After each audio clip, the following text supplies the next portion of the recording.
Hello guys, good morning, good morning mga Kalas TV. Ayan guys, na successful na naman yung third breeding natin, no? Sa city, yung city crown natin na pula. Successful na naman guys, ang dami na namang itlog guys. Another day na naman, another happy. Ayan guys, mag-aantay tayo ng another 3 days na naman para ma-hatch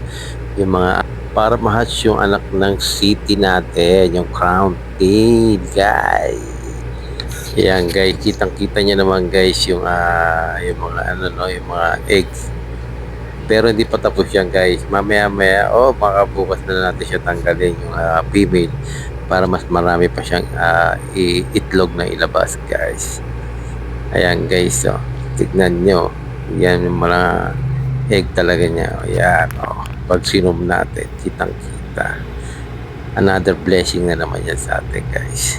Yan, muli na naman tayo nag-successful sa ating pag-breeding guys. Yan, sobrang saya guys. Talagang nakakatuwa pagka nakakapagganito ka ng breeding ng mga isda na sobrang hirap daw, pero ang pinakamahirap daw nito yung palakihin talaga siya. Kaya ito ay challenge sa akin ulit. Nagdadagan ng aking challenge sa ating mga pride. Thank you guys sa inyo lahat. Thank you for watching. Bye bye.